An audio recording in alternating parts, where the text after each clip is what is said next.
The manhwa starts with a woman telling a man at a bus stop she'd like to break up. The man sighs and looks at the woman and puts his hand on hers. We learn her name is Kay. He says they've been through a lot lately, but now the exam is over. She tells him no, saying this is best for them and that he's been through a lot of hardship through her. So it's best for them to end it here. He grits his teeth, saying he sees, asking her how she can break up with him like this. He asks if she even knows why he's been doing all of that. The bus pulls up. She says that she knows he needs more time. She hops on the bus, saying that she believes in him. He calls out to her, hoping she doesn't go, and calls her name as she rides away. He says if he knew he wouldn't see her for a long time after that, he wouldn't have sent her away like he did. We see the man in his bed looking at his phone, wondering when the next upload is. He gets up, saying he should stop moping in bed all the time. He hops on his laptop and starts to browse Steam while recalling Kay saying their breakup is for the best. He gets mad and throws a picture of them and some books to the floor. He cracks the picture and he explains how 2 years ago he graduated from university. After graduation, he did nothing but flaunt his ego and made constant excuses, saying he only needed to pass the civil service exam, but that isn't his dream job. Despite not having a strong enough will to chase after it, he would still read books about what he wants to do. Kay never stopped believing in him, but since he never did anything, he's sure she is ashamed. He is surprised to see a game on Steam that's really cheap and says the girl in the game is pretty, but says it's cliché. It's a typical story where one becomes a princess by marrying a prince and they just want kids' money. He says that he should just study. When he plays games, he feels relieved, but when he thinks about it, it is sad for the main character always smiling brightly even while suffering. He wonders if she is truly happy even if it doesn't look that good. He enjoyed playing Prince Maker. He decides to try this game out and buys it. The graphics are really well done and he is surprised, saying it's much better than he thought. But is surprised as his monitor begins to shine brightly and right before his eyes the scenery changes from that of his bedroom to the forest from the game.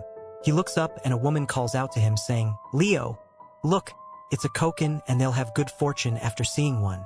He doesn't turn and she calls out to him, asking if he can hear her. He blinks in confusion, wondering if she's talking to him. She asks him what's wrong, but he just wonders who she is.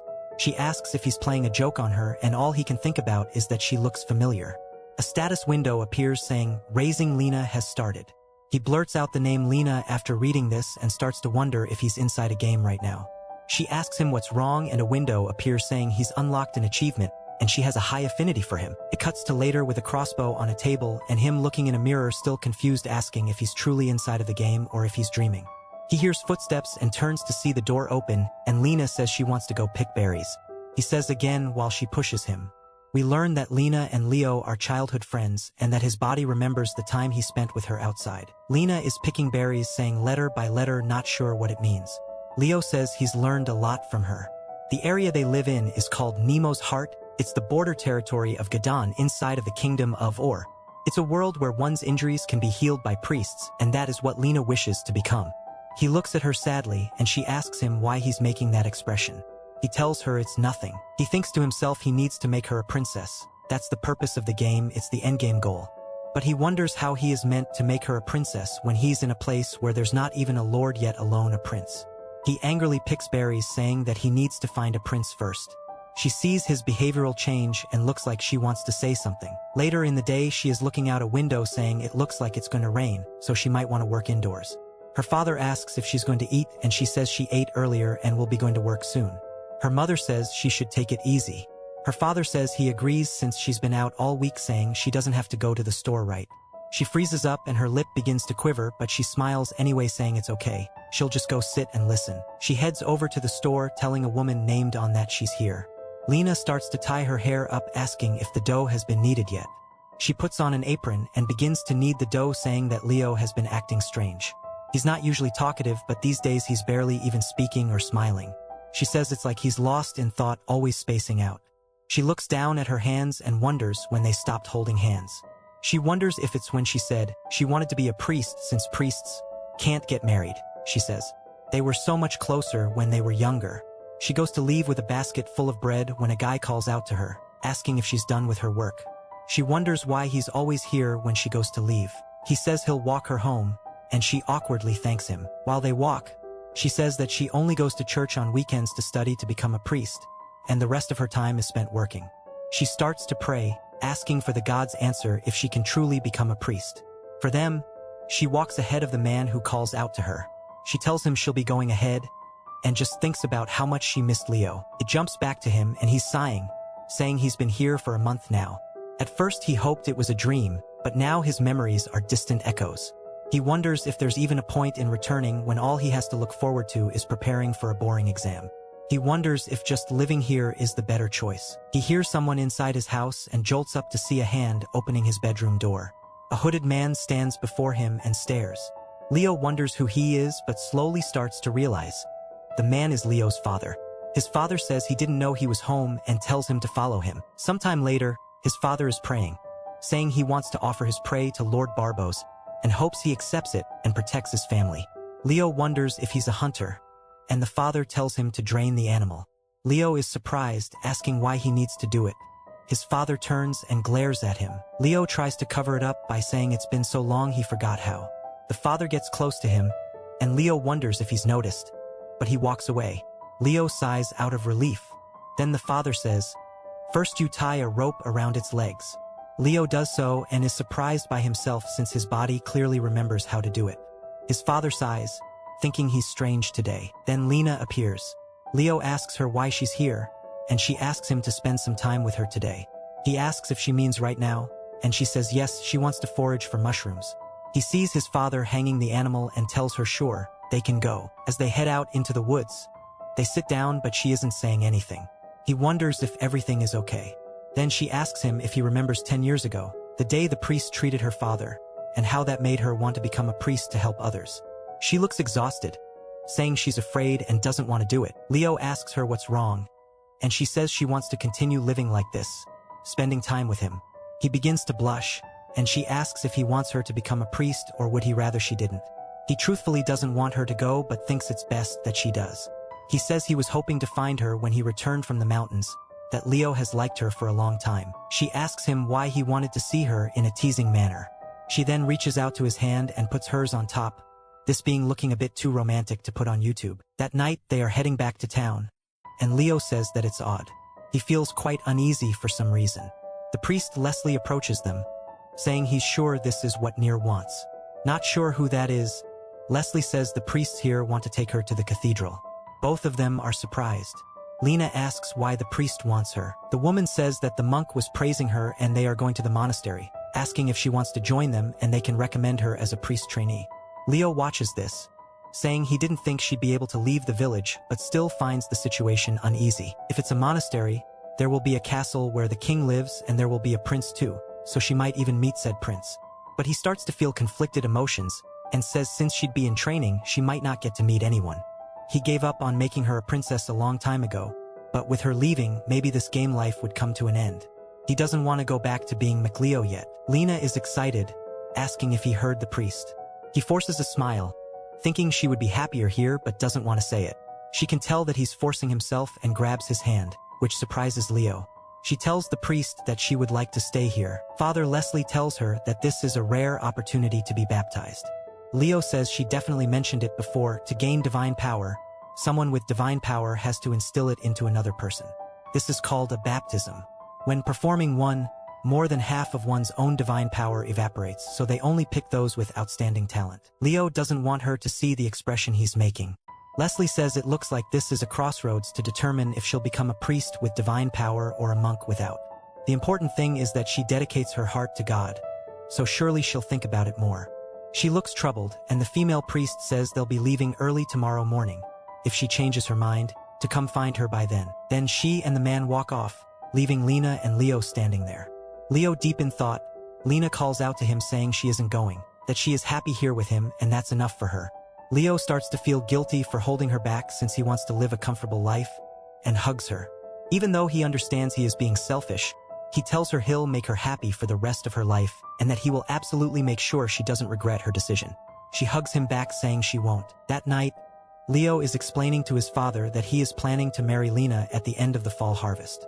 His father just drinks his beer, and Leo wonders why he isn't saying anything but understands he's a man of few words. His father slams his tankard to the table and stands up, walking to the shelf behind him.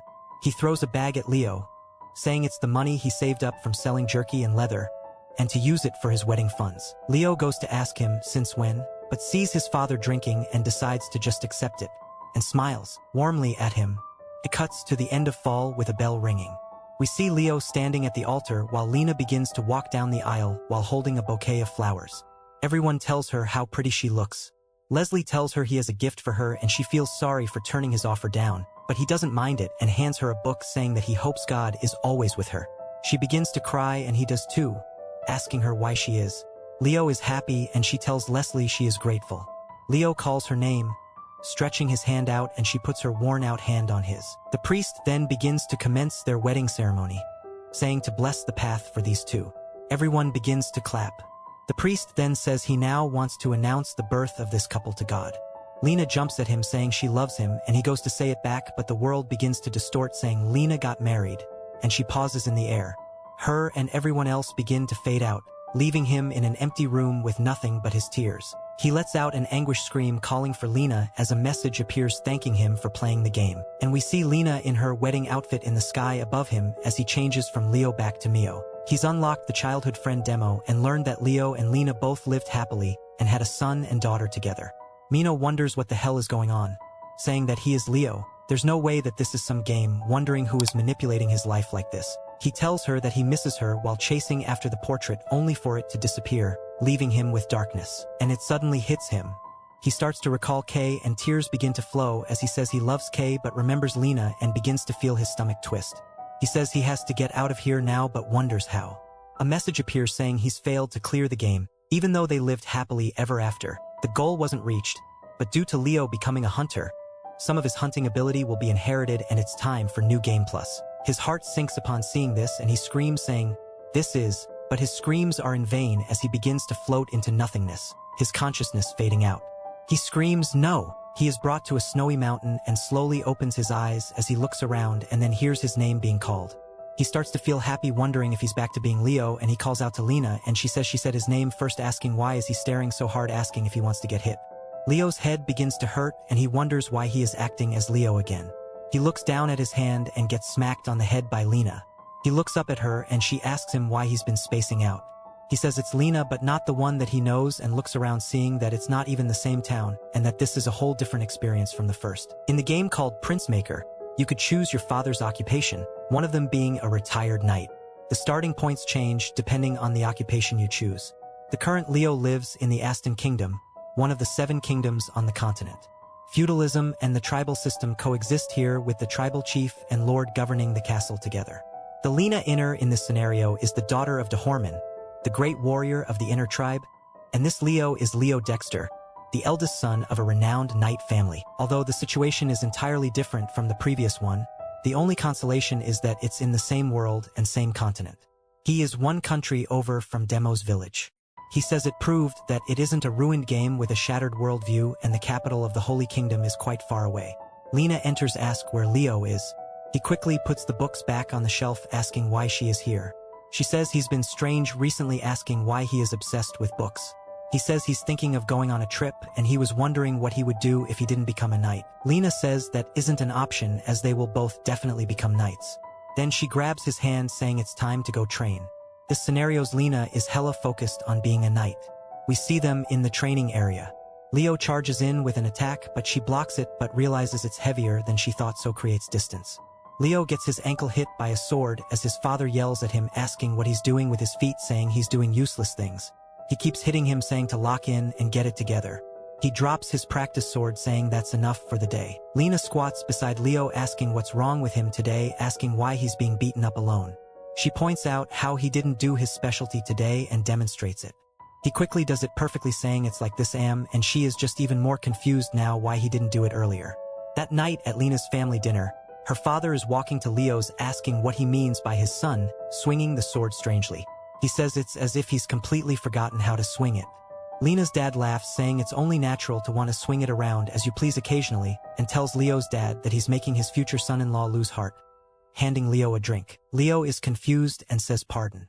Lena's mother tells her hubby to chill and asks Leo to go find Lena. He says okay and thinks about the son-in-law comment and he wonders how he's meant to make her a princess when they've already decided to get married. He grits his teeth, wondering if the game is meant to even be cleared, saying he'll just end up marrying her again, seeing the same stupid ending. He doesn't want to keep repeating this life, He just needs to return to the real world as he is Ka. He sees a drunk Lena asking what she's doing here. He goes to ask her something but stops himself, saying that he can't get attached to her. He needs to be mean to her and break off the engagement. The moment he made up his mind to do it, he was asked by her mother to take Lena to her room. He can't believe this. He tells her to get a grip, and she starts to get close, saying that he's been strange lately and they should drink more beer and talk. He begins to blush. Hopefully this stays YouTube friendly. He sees her lips glistening and grabs her by the hand, throwing her onto the bed. Thankfully, he just says she's drunk too much and she should go to sleep. He closes her door, leaving her flushed just laying on the bed. The next morning, we see her running in the snow, looking excited. Everyone tells her she's being too relaxed, and she says she can't help it, she overslept. She says this is all because of Leo suddenly doing things he never did before. She couldn't sleep at all due to it. The usual Leo never refused a request, kind and boring and well-mannered. But now it's different. The connection of his sword has become unusual. It used to be heavy strikes with no openings. These days it's like he's saying he'll give you the bone and take your head. No damn clue what she means. She says it isn't knightly at all, but she doesn't think it's bad. She spots him asking what he's doing here. He says he thought he'd die if he got hit anymore. She laughs, asking if he was getting beaten up by Uncle again, saying she likes how he is now too. He begins to blush at her smile, and she tells the rest that her and her husband will be heading out first. She wraps around his arm, and he says she doesn't seem to care about the incident last night in size. She asks if something is wrong, saying she'll teach him everything so just follow along. He can't help but catch some feelings. She begins to laugh while looking at him, and he asks himself if he can truly make her marry another man. Cuts to Leo walking through the woods. He looks down, spotting some marks, telling the rest where the tracks lead, saying it's over there. We see a shadowy figure, and it turns out to be a boar.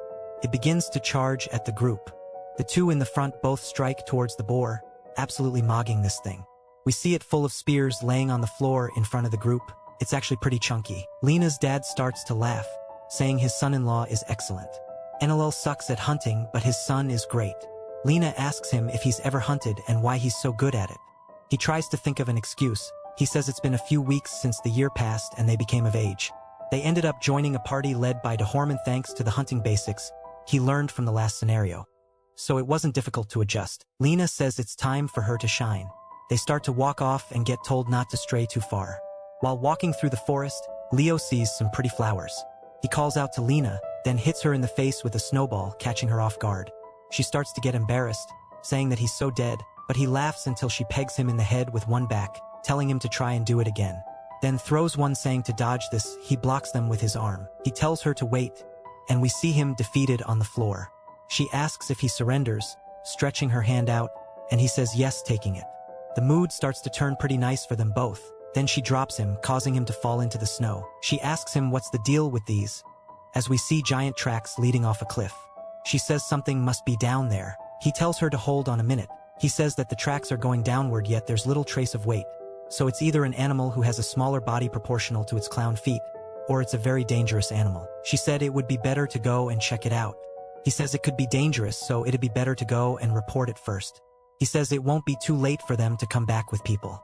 She's surprised but says, "You're right, and there's nothing wrong with being cautious." Later on, Leo says it was a good choice as the thing that awaited them was a mythic fox, something that seemed more like a magical beast than an actual human. We see her about to swing, and Leo says it was strong for its size. It surely would have killed the two of them. Her dad cuts off the fox's arm and tells the rest to attack while it's weakened. They begin to charge in, and the fox lets out a cry as it dies.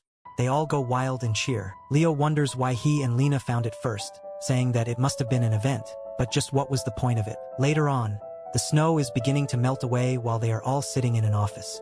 Dahorman is looking at a paper and NL asks him what's the deal. Dahorman says that the Kingdom of Aston declared war on Vita.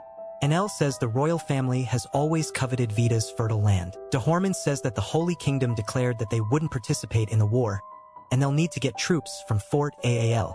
NL says that's absurd, saying he's being dragged to the southwest border regardless, saying they could have lived their lives as is.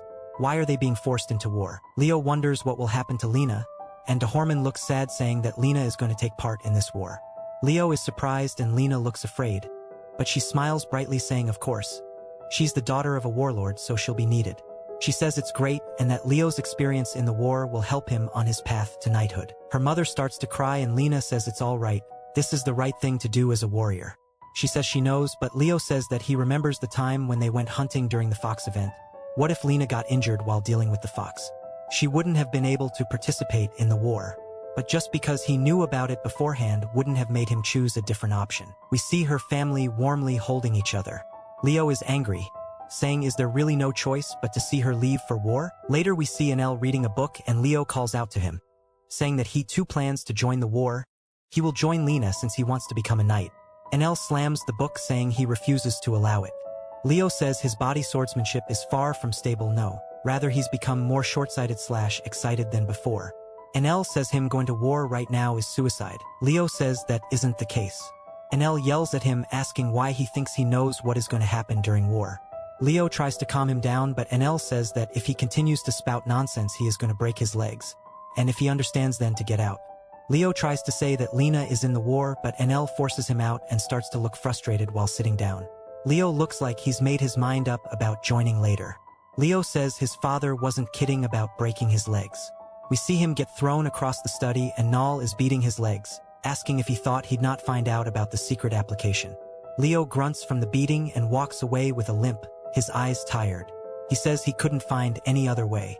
We see everyone laughing and having a good time, but he had no choice but to wait for the day of deployment. The day right before, we see Lena training. Leo tells her that he'd like to have a match with her and takes his stance while looking determined. She puts her real sword down and snickers while picking up a practice sword, telling him to be careful as she is in peak condition right now. They both ready their swords. They shift into their stances. He starts to charge in. She blocks his sword, then twists her wrist, making him lose his balance. She goes in to take advantage of this, but he blocks the attack, then knocks the sword back, causing her to stagger a bit. He thrusts forward trying to take advantage of it, but she avoids and prepares a counterattack. He matches her sword yet again and she says that he's improved. He tells her he wasn't just oddly standing by. They both create their distance from each other. He goes on the offensive, pushing her backwards with each attack. She goes back in for an attack and he quickly blocks it, but she sees an opening with his feet and trips him over by kicking his legs. He hits his head on the ground and she points the sword at him, saying his bizarre sword technique has a while to go before it's complete, but she looks really happy. He, on the other hand, isn't happy. He's angry at himself that it ended so quickly. She tells him to train diligently and after the war she'll face him again. He lets out a scream that startles her, and then we see that he's pushed her over and he tells her that he knows it very well.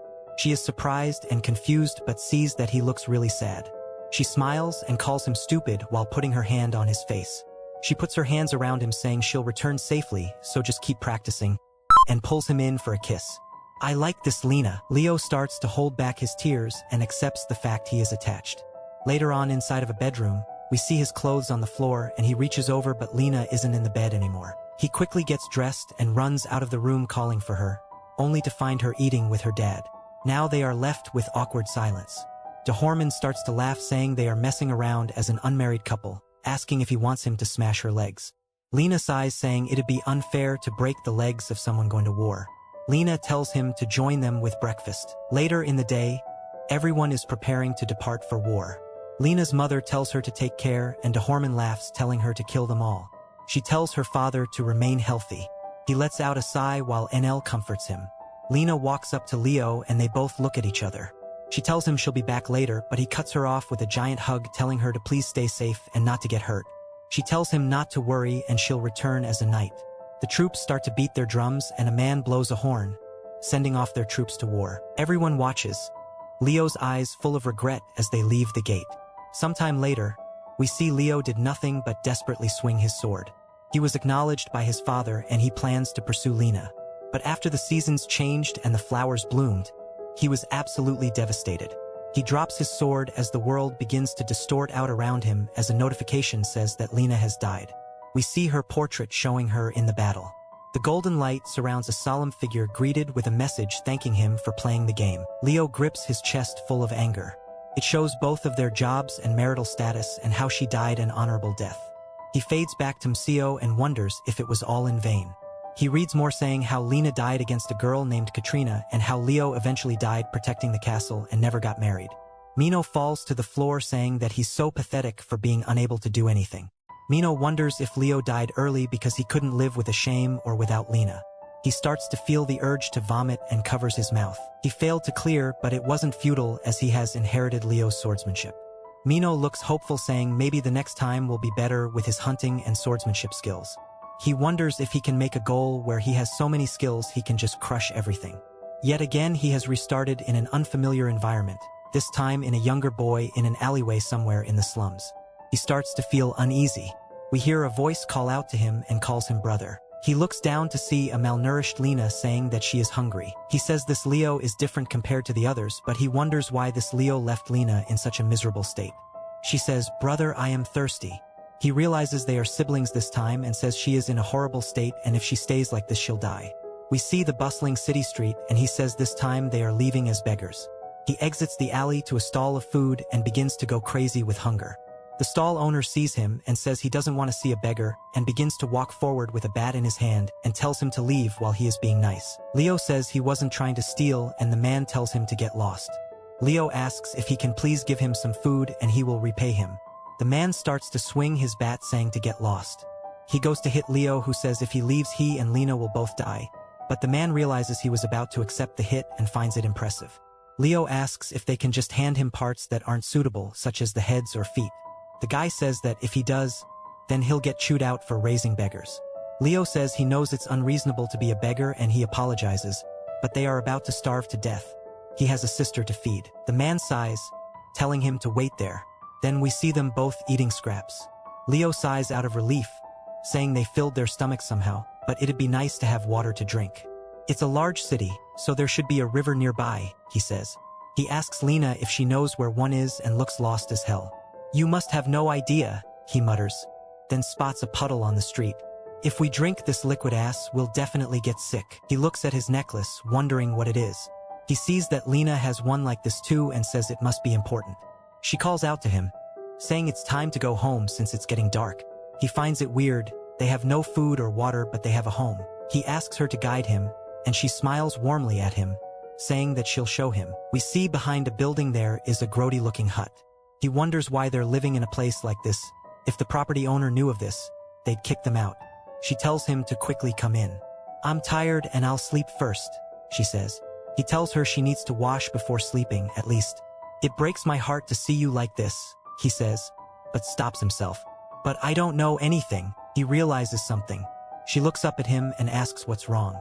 It's nothing, he says. We should sleep now. As she lays down, he thinks to himself, I thought I could manage things somehow. Even though this scenario is hard from the start, it's unlike the other ones where the dynamics between them don't impact her marriage, which is a huge advantage for me. And since she's younger than the other Lenas by 2 years, I thought it would be great to create a good foundation this time. He looks at her sleeping form. She's too pretty. In a world where slavery is officially sanctioned, beautiful beggars are the best products for slave traders. Knowing this, Leo realizes he's been hiding her in this place while smearing dirt on her to keep her safe. This explains why Lena didn't know where the water was. Likely, Leo of this world had been the one fetching water for them both. And their necklaces, they must be related to their lineage.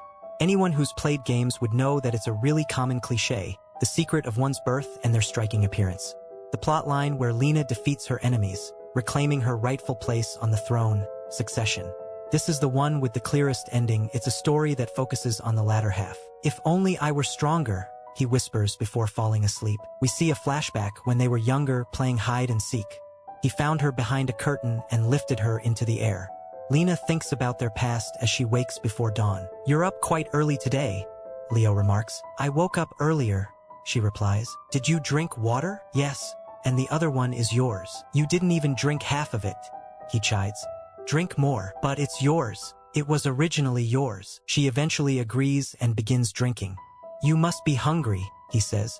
We should go now. We see them sitting on the side of the street when Leo has a realization. This is the capital of Vita called Orville. It's who Aston was at war with, which causes Lena to die. He recalls the history. Back when different races ruled the continent, there was an empire that drove out the others, calling it the Age of Humans. The empire was called Arya. Afterwards, it split into 7 kingdoms. Among them, Veda was the one who inherited the empire's legacy the most. As the wealthiest country, everyone has a greedy and fierce disposition. His thoughts are interrupted when he looks over to see Lena laying on the floor. Worried, he quickly asks if she's okay. She looks up weakly. I feel dizzy. Her fever is high, red spots covering her skin. Wait here, he says urgently. I need to find the hospital. He runs frantically through the streets, building to building, but can't locate it. Desperate, he starts asking random people. But nobody gives him the time of day, until an older lady points, right around the corner. Run to the end and you'll reach it. Without hesitation, he scoops up Lena and runs, saying he is way too thin and weak for this. She says she had another dream. He tells her to wait as they are almost there. He finally makes it and heads inside to see a man looking at him with disgust. He tells Leo if he doesn't have money to pay not to enter. The man grabs onto his arm and throws him and Lena to the floor. He quickly makes sure she is okay and pleads with the man, saying that he's never met Lena before, but he'll pay him back somehow. He kicks him out, asking what he's talking about, then kicks him in the face, causing his family heirloom to fly up, giving him an idea. He says then to please take this, and it seems valuable, so please take it. The man says to get lost before he counts to 3, knocking the amulet out of his hands. The man begins to count and Leo is deep in thought as he gets to 3. A woman says if it's only about money she'll give him enough for both, so just take them inside. The man stops in his tracks and looks over at the woman before agreeing to what she's offered. The woman asks Leo if he's okay and he immediately thanks her. He goes to thank her again but falls unconscious. He wakes up with his eye bandaged and jolts up wondering where Lena is. He calls out to her and the woman from earlier is heard telling him to come here. He enters the room to see her laying on the bed and the woman says she's received treatment. Leo asks if she'll be okay. The woman says that they don't know and are quacks who rely on priests. He asks her what that means. She says that she's received her medicine and the doctor says it happened because she ate something she found on the street. She tells Leo she could have done the examination herself. He asks her what he should do now. She says to just wait. He suggests he find a priest, but she says it may seem simple, but the cure for this would be really expensive and she can't afford it. He thanks her for her help and she says she did it because she wanted to and to stay here until he gets better, as there are no questions coming anyways. He tells her to wait since he hasn't gotten her name yet. She is surprised and he says he doesn't know what to call her. She says that her name is Kasha, he can just call her that. Later he starts to check on her fever, asking how she got so sick, saying it can't be the chicken as he didn't get sick and that he gave Lena the cleaner pieces anyways. He wonders if this is just an event and it was predetermined that she gets sick, but it makes no sense considering it wouldn't be strange if she died right away. Maybe it's a forced event to meet Kasha, but that seems too severe for an event. Even if this is the highest difficulty, having her start off with a serious illness in this scenario is impossible. He starts to bite his thumb, saying he needs to think about it differently. Lena said she was thirsty from the start and she barely drank any water despite being thirsty. But then he has an idea, saying maybe while he was getting food she drank the doo-doo water. He starts to tear up, saying he shouldn't have left her alone. He starts to feel heavy regret, praying that she survives. She sees him crying and he asks how she's feeling. She says she had a dream. He tells her to drink some water. She says he was laughing in her dream. He tells her to just quickly drink the damn water. He puts it to her mouth and some of it starts to fall out. He says if she just sleeps tonight she might be better tomorrow. He tells her she should quickly drink, but her arm falls limp. Fear and panic begin to set in, and he is quickly left with pure remorse as she has died. He realizes that he probably caused this. The window appears thanking him for playing again, and we see Lena in a coffin. The golden light begins to pour on him again. We learn their family names are de Uriel. Lena died young, but Leo became a shoemaker and had a wife named Senya after her death. He began to live with Kasha, and that's when he met and married Saya, but he never had children. Mino starts to curse at himself, saying he is such a stupid fool. He recalls Lena's final moments and how he isn't fit for happiness. He couldn't protect her due to poverty, so he'll start the scenarios with initial funds from now on. He finds this a pathetic consolation for having her die, and a window appears saying restarting again. We hear a familiar voice saying to look at the Kokorin and that it's good luck to see them. He's back to being Leo the hunter. He calls out to her surprised and she asks what's wrong. He looks extremely happy, and while they are walking he says he can still feel the events from yesterday and that he needs to start over with Lena from the beginning this time. But perhaps it's for the best, as he cannot mentally handle the repetition, and it's unfair to Lena too. She sees him dragging his pace, asking what is wrong. He tells her it's nothing, saying he's low-key glad she can't remember the previous attempt or else it'd be hard for her to leave Demo's village right now. He needs to decide on the choice to make. He could either let her follow the priests who come to visit later and allow her to become a priestess, or she doesn't go and they end up marrying one another. He sighs saying he doesn't know how to end this and it is driving him crazy. He looks down to see a pouch full of money and says it must be the initial funds from the consolation prize. He shakes his head regretting it again but decides it's good since they could make it to the capital of the Oran Kingdom or even the Conrad Kingdom. The church event happens around autumn, so he needs to leave the village by then. Before cooking up his plan, he talked to his father trying to get his approval. His father says his hunting skills have improved a lot. Leo gulps down his food, reaching for his waistband, saying he has something to tell him. He says he was able to catch a bear in a trap and he earned this money from that. His father asks if he caught the bear alone. He says it wasn't easy but it was injured by a previous trap, so he lured it to another. His father nods in approval since Leo showed his hunting skills today. He tells him he wants to help to go to the capital church and with their family situation it's impossible. With this money they can head to Neva's first and head to Letitia from there, but he can't send Lena alone. Asking his father if he can go with him. The father starts to walk away and Leo wonders if he can't overlook such a wild suggestion. Even without permission he'd go anyway. But again his father just throws him a bag of money. Leo looks down at the money and his father continues like normal. Leo feels happy since his father is so wholesome and genuinely thanks him. The next day Lena and Leo are picking mushrooms and he says it's exactly the same as last time too. In a bit she will want to talk to him about something on cue. She says the words but he cuts her off saying he has to say something. She is caught off guard and he suggests them heading to NEA's together. She asks why and he says that it's just because he wants to visit the capital and there's many places to work there. She says she thought he wanted to be a hunter. He says it can always be done and that it's closer to the Holy Kingdom since it's the capital. Wouldn't there be many merchants traveling to Letitia and the main church is there? She says sure but asks how they'll get there as it would take 2 months and that's dangerous. He shows her money saying they can use this. She gasps asking where he got this from, asking if it's from his father. He tells her some of it but the rest is his and it would be lonely to go alone, so he asks if she'll go with him. She seems stun-locked and mutters out her response before crying tears of joy saying she can't wait to travel with him and thanks him. He starts catching even more feelings saying this should work, even if it wasn't with him it's fated for her to leave anyway. They embrace one another and we see back in their village people pulling wagons. Someone tells Leo he doesn't need to do it just because they are leaving. He says it isn't a big deal and explains how a cart is sent to the capital twice a month from their village. It departs with goods to sell at the market and returns with necessities. Coincidentally, on the day he and Lena were leaving they decided to follow it. Freckles, no clue if it said his name but the jealous guy, stares at Lena. That night when they set up camp Lena and Leo bid them all farewell. She says they can just stay here but Leo says no, they need to sleep comfortably and it's what he's been saving for. She tries to convince him otherwise but he tells her not to worry and they keep walking but Freckles trails from behind and looks annoyed. It cuts to a tavern and a man showing them their room. He tells them to let him know before they leave tomorrow. Leo says all right and he'll see him tomorrow but Lena is pogging out over the beds. She can't stop spinning around saying it's so nice, saying they should sleep on the floor since they can't afford this. He says it was cheap and she says if he tries anything strange she won't let him off easily. He says he understands but says that she's acting quite cute. That night while they are in their beds Lena says she's tired but cannot sleep. She sits up and looks over at Leo who is sleeping and thanks him for taking her along with him, saying she almost gave up. She hears him grunting and asks if he's okay, realizing he is having a nightmare. To be honest, if they hadn't gone on this trip she was going to confess her feelings to him. She looks happy staring at him. She starts to put her hair behind her ear while leaning forward saying maybe they could have been lovers.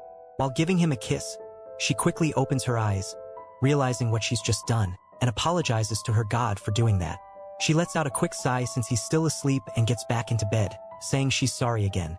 And when she becomes a priest, she'll give him her first blessing. In the morning, he goes to her bed to wake her up. She asks him if he slept well. He says yes and he's already washed up, but he left a towel and water for her to wash up too, and tells her they'll eat here before heading out, so leave her luggage in the room.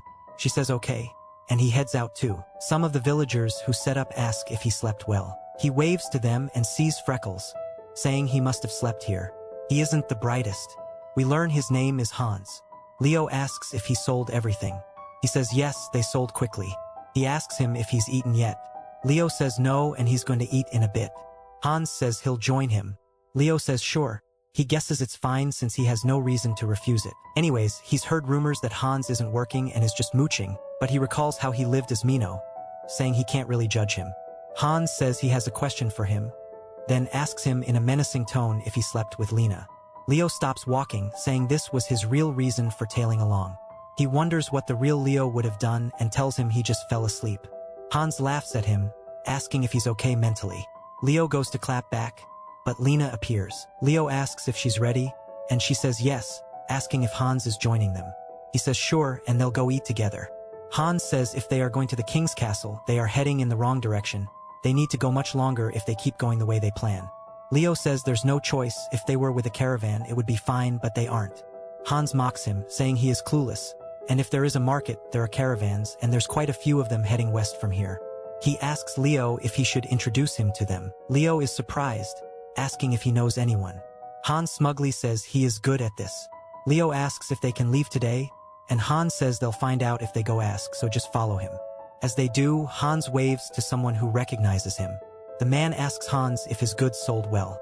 He says yeah, but quickly introduces him to Lena and Leo, asking if he can take them to Naz. The man says they aren't going to Neva's, but they will be getting close. They happily say sure. The man says it's a 2-week journey, and he'll have to lose goods to take the two of them, saying it's 5 silvers. Hans asks the man to cut it in half for them, saying they don't have much. The man says sure, and he'll see them later. The man heads out, and Leo thanks Hans, saying he saved him money and time. Hans says that Lena deserves to be comfortable. She thanks him, saying her opinion of him has changed. Hans laughs, saying they don't need to thank him. That night, they are heading out in the caravan, leaning against one another. Leo says this is never ending. Lena then says that once they arrive, they'll need to work for a year, right? He says yes and thinks about how he's lied to her. Even if they worked for several years, it would be hard to save enough money for the trip to Letitia, and they aren't going to the holy city since she's meant to be a princess, not a priestess. From the moment he decided to go on this trip, she's been isolated in Neva's because of him. She asks what kind of work she should do, and he suggests she work in a bakery, as Hans's aunt was full of praise for her. She says she can only make dough. He tells her they pay a lot in the capital. He recalls how she was meant to meet the priests and head to the capital church, but he will make her into a princess like she deserves. After a long, boring ride, they reached the little area before heading to NEA's. Before leaving, he put Lena to bed and went to a blacksmith. We see the buff, muscle woman asking why he wants a sword and if he has a permit. If this is a man, I am cooked. He says he doesn't, asking if he can get one without it. He has someone to protect, asking if she can let it slide just this once. The blacksmith glares at him, asking if he's a gangster or something. Leo says no, he isn't. The woman asks what's with the tattoo then, asking if it's his clan's tattoo. Leo says his father did it and he has the same one. The blacksmith asks what his father does, and he tells her that he is a hunter.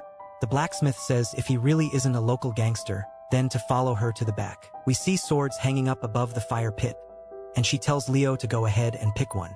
Leo asks if there are any two-handed ones, and the blacksmith is happy, saying he really isn't a gangster then. Leo says he's told her multiple times no. She says it's hard to believe. He looks down at the swords and picks one up, asking if they are all unbalanced. She laughs, saying she actually only knows how to make shields and they were made for fun. She was gonna melt them, so she'll sell him one for cheap. He says he'll take it and sighs, saying at least he got one. He has swordsmanship skills, so he can still use it. He heads back with a barrel, and Lena asks him where he went. He smacks the barrel, saying to get beer. They never got to drink at the village. She asks if it's okay, saying they'll get in trouble. He asks from who. She says that Wiener might get angry. He smiles at her innocent response, saying that priests also drink during ceremonies. She says that is true. He says to think of it as practice for later, as she'll be a priest one day, so Wiener will understand, and that she'll be of age in a few months. He tells her to just try a little. Instead, she just starts straight chugging it and looks relieved, saying that it tasted amazing but says that drinking it is making her dizzy. He says that's part of the charm. He says if she gets drunk, he can dig into her past. He asks if she remembers the summer before last. She says yes, he got in trouble for bringing a coker back. He says yeah, and she asks if he remembers saving her, saying he was so cool back then. Then she asks if he remembers when he accidentally rang the church bell, making the villagers think it was a fire. She says they have so many fun memories together. He says the more he learns, the more he's beginning to feel like the real Leo, and it would be better to accept it the way it is. She asks why he is being so nice to her, asking what his plan is. She looks happy and asks what he plans to do when she becomes a priest. He picks her up, saying she can bless him at least. She asks him what he's doing, and puts her on the bed and puts a blanket on her. He says putting a wall between them is good for her. She starts to doze off, and he says he should drink with her occasionally. They finally make it to Neva's and enter a tavern. The man says his friend runs it, so he'll treat them nicely. The man says it's been a while and he almost forgot his face since it's been so long. Hatman tells the tavern keeper to provide them a room. He says he has a room for 2, but there are more guests than expected, so there's not enough for all of the merchants, asking what he wants to do about that. Hatman says to at least give his travel companions a discount for his sake. The tavern keep asks if they plan to stay for long. Leo replies saying he might with a discount, but for now, just 1 night. The tavern keep says all right and he'll show them a nice room. Then he turns to Hatman, smiling sinisterly, saying he'll get what he promised him last time. They head to the room and Lena is happy with it. She says it's much better than their last room, but we see the roses are wilted, showing it's not cleaned regularly. The tavern keep says he's only showing them this since his friend asked, and it's just 3 silver coins. Leo asks if he heard that right, and the man asks if it's too expensive. Leo says, nah, this is fine. The tavern keep says he'll be going for now. Lena says that this place is really cheap but also really nice. Leo says yeah, it's affordable since it's on the outskirts. She asks if they'll stay here for a while. He says yes unless it's far from their work. She opens the window saying even the view is amazing. Hatman yells up, saying he'll see her next time, and she waves while thanking him. Lena says he's a kind person and wonders if they'll meet him again. Leo says if they are meant to, then yes. They head back to the town center, and Lena is really enjoying the view of the castle. Leo says it looks really similar to the beggar sibling scenario. Then they see a giant crowd forming in front of them. Turns out that it is a slave auction, specifically barbarians. The realization sinks in of what is transpiring. Leo says there are many barbarian tribes in the unexplored land. In the winter scenario, it's the same for the Anner tribe. They are treated as barbarians by everyone else, which means in the winter scenario, there are only a few princes that Lena can meet. Only the princes from the Aston, Aster, or the Holy Kingdom would be worth approaching. Lena asks him if they can leave, saying that she can't bear to watch this. He apologizes and they leave. He says they may find a place to work inside of the castle. A guard spots something and calls out to Leo, who is confused. He points to his sword. Another guard comes up, saying it doesn't appear to be a knight's sword, asking if he's a hired mercenary. Leo freezes up, saying that he isn't, and they ask why he's trying to enter the castle with such a weapon, saying to at least hide it. He says he's sorry, he didn't know it wasn't allowed. He just got here today and is looking for a job. One of them asks to see it, and Leo hands it to him. He asks where he got it. Leo says he bought it for self-defense on the way here. The guard instantly can tell that it is defective. The other one says he wants to see it too, saying the weight is concentrated at the tip of the blade. Leo asks if he's okay to keep it with him. They say yeah, since it's such a quality, but bringing weapons into the castle is prohibited, so leave it elsewhere before entering. Leo thanks him. Then they spot his tattoo, asking if he's a gangster. He says no and that it's what his father did. Lena covers for him, saying he's had it since he was a young boy. The other guard is suspicious, but Buddy says that there's no way an idiot gangster would walk up with a sword that's so poorly made. Seems like there's a lot of gangsters in this town. Leo says as they are told they can leave. Lena asks why he has a sword when he can't even swing it properly. She teases him, saying it's defective too, and she was a fool to be touched that he claimed to protect her with it. He says he knows how to use a sword, and she laughs, calling him a silly hunter. Outside of the bakery, Leo overhears the girl inside talking to Lena, saying she'd be happy to have someone help with dough, asking if she can come in tomorrow. Lena smiles and says yes. Leo asks her if it went well, and she says yes. He asks her what the pay is like, and she says she'll decide after seeing her work tomorrow. Lena laughs, saying she has an eye for people and that the baker lady seems nice. Leo says she must be like Hans's aunt, which makes Lena embarrassed for some reason. It jumps to Leo hammering something. Honestly not sure what this is. Leave a comment if you do. The shop owner asks if he has experience with this, and Leo says he just helped his father occasionally. The man asks when he can start, saying he can pay him generously. Leo says he'll think about it. As they keep walking through the town, Lena asks if they'll be going back to the same tavern. Leo says he guesses so. He says now that he's shown Lena how to get a job, he can start finding clues on the prince. He chooses a spot far from her bakery, and if he just shows her his father's money, saying it's a salary, she'll probably not find out. She spots something as they enter the tavern, saying the door frame is very worn out. He says it was like this when he first came to, and maybe they cut out the rotten wood after it was rained on. They enter the tavern to see a lot of men inside of it. The owner says he's been waiting for him. Leo says they'll head up to rest but finds the atmosphere strange, as everyone inside of the tavern has weapons. They are greeted with a ball giant and a tower shield at the top of the stairs. Leo realizes it is about to hit the fan and draws his sword, telling Lena to stay behind him. She is confused why he's drawing his sword. Then everyone else stands up, weapon in hand. Leo tells the men that he's not sure what's going on but to step back. They say, for someone who is going to be sold soon, he sure talks a lot. The realization suddenly sinks in about why they all look familiar. One of them goes to attack, but Leo blocks the hit, and the guy says, not bad. Leo realizes they are strong. One of them tells his subordinate not to kill Leo. The attacker comes in for round 2. Leo pushes Lena away and dodges the attack. He creates distance, but they corner him. He stabs one of the men in the chest while the other runs at him. He avoids the attack and counters by kicking the man in the chest. The mercenaries realize he's actually putting up a fight, saying, this isn't what was agreed on. The man asks the tavern keeper why he said that Leo was a hunter from a rural village. He says he heard it from the merchants. They put tower shields up and get into formation. Leo says the situation is worsening by the minute.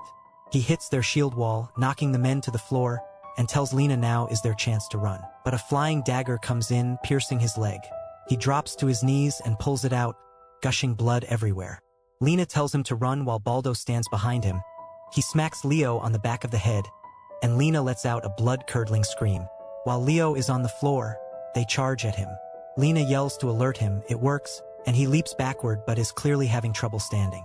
He sees Baldo get behind Lena and realizes that he needs to do something. One of the men throws his sword at Leo, but he deflects it. Another one leaps at him from above. Leo, still on his knees, blocks the attack. He tries to stand up but struggles. Lena calls out to him, pleading for him to get up. Baldo pushes her down, asking if she can't stay still. His boss yells at him, saying not to damage the goods for tomorrow's auction, and that it is embarrassing they need 10 people just for one man. Leo starts to get angry at the thought of them selling Lena off and pushes back his opponent, killing him. While his balance is thrown off, Leo swings his sword to clean some of the blood off and starts to wipe the blood off his face, saying if they don't let Lena go, he will kill all of them. An achievement pops up, congratulating him on his first kill, saying Leo will experience less guilt when he kills people.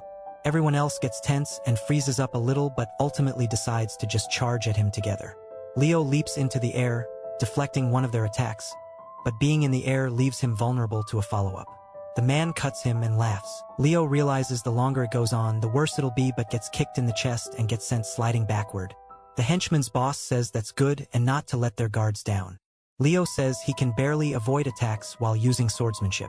He wobbles standing back up, saying that it is difficult to hold the sword. Lena yells for them to stop and begins to cry, begging they spare Leo and she'll do whatever they say. The boss smirks, saying she'll do whatever he says. Leo yells, asking for her to keep fighting. I wish she'd kick Baldo in the gonads. One of them leaps at Leo. He manages to block it but at a weird angle that tweaks his wrist. He's reaching his limit. Another goes for him while he is distracted and manages to knock his sword out of his hands, causing him to fall to the floor. While he is down, they charge in. He catches an elbow to the chest, and they dogpile on him. The boss asks Lena if she'll really do whatever he says. She sobs while saying yes. The man lifts her head up by grabbing her chin and says this is good. They can't train her properly, but he can get some use out of her. He tells her to follow him, and Leo begins to scream and cry. Lena glances back toward him with tears rolling down her face, and the boss tells his men to go ahead and knock Leo out. It fades to black. He regains consciousness, wondering where he is but makes Lena his priority. He yells her name, wondering where it went wrong, saying the merchant who introduced their lodging to them must have sold them out. Leo realizes that he was too naive. He gets a status window pop-up, but the boss man comes back, seeing he's awake now. Leo asks where she is, and he says, he must not be fully awake yet. He tells his men to take him. They put a blindfold on him and gag his mouth. He tries his best to wiggle out of their grasp, something I wish Lena did. They throw him to the back of the carriage. Leo focuses on his ears since he can't see and overhears them talking about how Lena was sold to the prince and that they also want Leo. A window appears, saying Lena's final occupation has been decided. Everyone begins to distort and fade out around him as, again, he was thanked for playing the game. We see the portrait of Lena. She looks dead on the inside. She ended up as the prince's concubine, specifically Prince Aimdi, Rognum, while Leo ended up as an assassin. Mino starts to feel a swell of emotions upon seeing Lena's fate and reads further. We learn that she helped Leo escape later on, then took her own life. Leo, plagued with grief and regret, sought revenge. He wiped out the entire slave group but failed to kill the prince and was executed. Mino, now realizing this wall seems insurmountable, feels hopeless. He just wants to return to his life with Ka. He is prompted with his failure yet again. He says he's been stuck in these loops for over a year now from his past life, and due to his naivety, he has given information on the rules of the back alley. It's time for him to restart again. Back to the winter. Lena is asking him what is wrong. He recalls how she died in vain last time and drops his sword, walking away from her. He says he truly missed her, but now he is playing back his previous life, and now with his new skill, he can recall that Hans told the original merchant that Leo was a pushover and that the marks on the tavern were warning others that this place was a slave front. Without even knowing these things, he walked them both straight into the slave trade. He calls himself a fool but decides to focus on Winter Lena. We see her saying they can stop here. Leo says he adapted quickly this time. She says that he's changed quite a bit and mimics his swordsmanship, asking why he did this. He says that if he had gotten in there, he could have created an opening. He says if things continue like last time, she'll be sent off to war to die again. He recalls her saying she would return as a knight and says even if he knows about the war, what can he do? She looks up at him and reaches her hand out. He goes to help her up, but she swoops him down to the floor. They hold hands while looking up at the sky. He looks over at her while she laughs and says that she's super cute. He says during the hunting event, it's still too much for them to fight the mythical fox together, so he needs to go to war with her. He says that this time he will protect her. As the day goes on, we see Leo in armor standing before a training dummy. He recalls Priest Lena and uses it as fuel to train his swordsmanship. He cuts the dummy's arm off, and Lena approaches him, surprised that he's already up. She says he's been overworking himself lately, saying it's still really early. He takes off his helmet and tells her not to worry and that he isn't overdoing it. She starts to blush, saying he used to be such a nerd when they first met 3 years ago. We saw them meeting for the first time. NL introduces himself while Lena and Leo are just both staring at one another. She says back then she'd never have expected they would get engaged. Leo asks her what she's doing here. She snaps out of her daze, saying they finally have a chance to become knights. As her father says, they can both join the hunt this time. Leo realizes the war is drawing closer and closer. We see the fox with its foot in a bear trap. They have also lassoed up its feet. Dahorman tells them all to pull quickly, and if you have a weapon to throw, then yeet it at the fox. We see archers and others standing on the cliff above the fox, and Lena throws her axe toward the fox, hitting it in the side of the neck. Lena tells everyone not to panic and to keep attacking, just like their previous scenario. They went out for their first hunt and found the tracks of the mythical fox. He immediately reported it to the hunting team. Dahorman gathered everyone, which has led to the situation they are in currently. The fox screams while they begin to pull on its rope. They all realize something is strange as its growl begins to change. The fox leaps into the air, escaping their grasps, and starts to go in for an attack. We see them all begin to spread out. Dahorman tries to calm them down, saying to all create distance as he will handle this one himself. The fox charges directly at him. He raises his axe and swings down, but it avoids the swing. But realizing it's dangerous, it creates distance between them. It begins to growl, but Dahorman doesn't even blink. He twirls his axe to scare the fox, and it works, causing it to be cautious. Dahorman says that now is their chance and to throw their weapons at it. The fox yelps in pain while its blood paints the cliff walls. We see it cosplaying a porcupine. Dahorman says generally, in their final moments, these beasts will display their full power, using the attacks they are most familiar with. He grips his axe, saying that it will definitely leap again, and it does exactly that, jumping into the air toward Dahorman.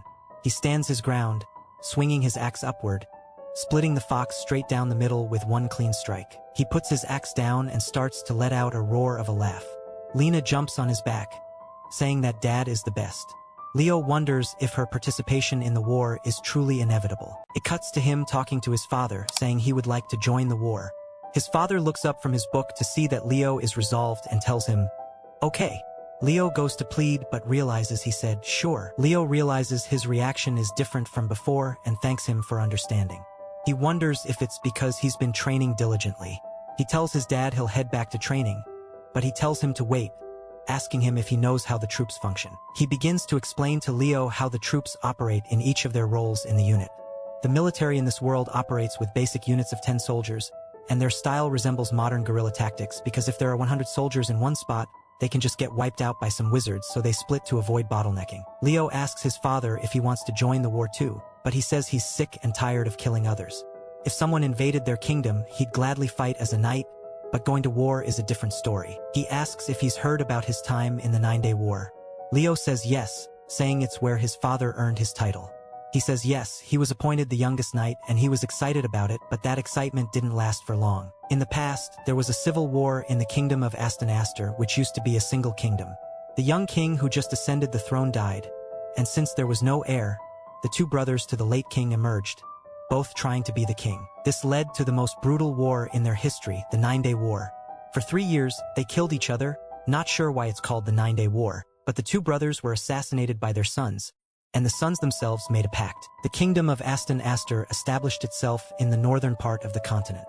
Nal says that it was quite foolish, and Leo can see some of the regrets on his face. Later on, we see Lena asking Leo if he's ready to go. She asks why he's following her, saying to just stay here.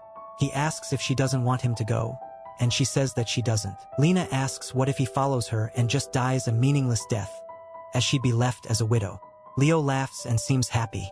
He tells her to train harder so he doesn't end up as a widower. She asks him if he'd remain single for the rest of his life if he dies. He jokingly tells her it depends on how she behaves in a playful manner. She says that she'll have to teach him a lesson since he is meant to say yes. Leo says that they cannot avoid the war, so he needs to make sure they can both return alive. He doesn't want to leave her alone like last time. We see her doing a flurry of attacks, but he blocks them all, out of what I assume is frustration. She goes for a big one and knocks Leo's sword out of his hands, then points her sword at him. She asks what he's lost and thought for, and if he did this in the war, he would be dead. Leo decides to focus on the war, as the rest would be thought about after they survive. Sometime later, it doesn't say how long, we see that they have been deployed. Lena takes her shoes off, saying she feels like she's going to die from exhaustion. Leo says he told her not to drag her feet. Then she is surprised as he is bringing over a tub to her. He puts it down beside her, saying to give him her foot. She asks what he's doing, and he says it's better than popping the blisters. She says that she wasn't showing it hurt, so how did he notice? He starts to tend to her feet, saying he knows everything. She stretches, saying that feels better, asking how he's still fine. Leo thinks about how his time in the army helps for times like this. He says that dragging your feet when you're tired is how you get blisters. He stands back up, telling her to go rest. He begins to pat her head and tells her that he'll go set up the tent. She sits there feeling super giddy. Later, he heads back to the tent and lays down, saying that today felt really long. Lena enters and crawls beside him, saying that laying here like this makes them feel like they are already married. He says he doesn't want to live in such a place and asks if it'd be too much for newlyweds. They both stare at each other and smile. Then she asks him if he wants to do it again. I hope it stays YouTube friendly. Leo begins to blush, and seeing her lips glistening, he begins to reach over toward her, then pinches her nose. He says it's their first time, asking why she wants to do it when they are all musky and in this nasty tent. He tells her to get some sleep as he is exhausted. She says he's weak, asking if he can handle her after they get married. Some other soldiers outside tell them to cut it out, asking if they are on their honeymoon. He and Lena both laugh, realizing they can be heard, and then we get a 2-month time skip to Leo cutting a man down. He says they've had many minor skirmishes, and deaths became a daily occurrence. Handling soldiers is quite easy now, and it must be due to his achievements, which allows him to become stronger when facing trained soldiers. Their squad mates yell, telling them there are knights nearby. We see the enemies realizing they've been spotted and are slowly faced with the fact they are surrounded. The man asks the orange-haired girl what's now. She asks what he means, and the Aston soldiers run at her, but she effortlessly cuts them in half. She tells her partner Daros that these soldiers are no match for them as he is a knight. Daros locks in while one of the soldiers jumps at him. He disposes of him and instantly closes the gap to the next soldier. He slices and effortlessly kills the man. Leo and Lena are left staring at this, and they both nod at one another, then thrust towards Dior. He doesn't panic and watches their sword paths, avoiding both of their blades. The woman asks why he's struggling against 5 of them, and we learn her name is Katrina. He says they aren't pushovers. Leo recognizes the name, saying it sounds familiar. He starts to sweat after realizing where he remembers it from. He gets furious, saying she is Lena's enemy, then lets out a scream while charging Daros. They collide swords, sending sparks flying. While Daros is distracted, Lena comes from the side and swipes at him, but he barely avoids it and backpedals to create a gap.